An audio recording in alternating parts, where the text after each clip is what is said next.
હાલો. કાલ મને 12 વાગે ગુડ નાઇટ કીધા પછી 1:30 વાગ્યા સુધી ઓનલાઈન કેમ હતો? જવાબ દે મને તું. તને શું લાગ્યું હું 1:30 વાગ્યા લગીને ઓનલાઈન હતો એટલે હું કોઈ બીજી હારે વાત કરતો તો? હે, તને ખબર તો હે તારી હારે લપ કર્યા પછી મને થોડી નીંદર આવે? હજી તું લપ કરે. હવે તું મને ફોન જ ન કરતી. મૂકી દાલ.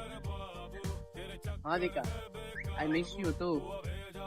આવાવ ભાઈ, શું કે ઓલી યાર વાત કરું હો પાછી. ભાઈ કલાક બોલે તો બાજુ પાછું ભેગો થઈ ગયા. અમારે તો એવું જ હોય, એકડો હોય ને બગડો હોય જ. હાલો, તે કાલે ઓલા ભીખાન છોકરાના ફોટામાં કેમ લાગતી હતી? મને ખબર જ છે તમારું કઈ ખાલે છે. તું તો એક કામ કર, પેલા પાસપોર્ટ દે તારા બધાય. હું નથી દેવા એમ તો હવે તું જો, તું માર ખાઈ ને ઓલો ભીખાન છોકરો માર ખાય. તું હવે જો ખાલી. હા દીકા, હા મને તારી ઉપર પૂરેપૂરો વિશ્વાસ છે, પણ જે હક હોય ને ત્યાં જ શક હોય.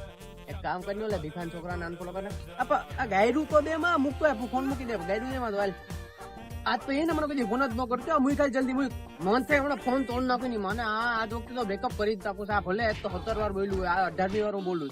હવે બ્રેકઅપ ને બ્રેકઅપ પાકું જ છે હવે તો. હા દીકા, શું કરે? હા ભાઈ બન, બસ જો કાલે આવું હો ભાઈ, પછી ભેગા થાય. હા, હું આમું જોયેલા. તું કહેતો તો ને કે બ્લોક કરી દઈ. એલા ભાઈ, એ તો કીધા રાખવાનું હોય. એવા હાઈન પડે એની યાદ આવે. મારી પાસે બીજું છે કોણ? હું કેની યાર વાત કરવા જાઉં? મારી પાસે એક જ છે એટલે મારે જવું જ પડે સામેથી ભાઈ.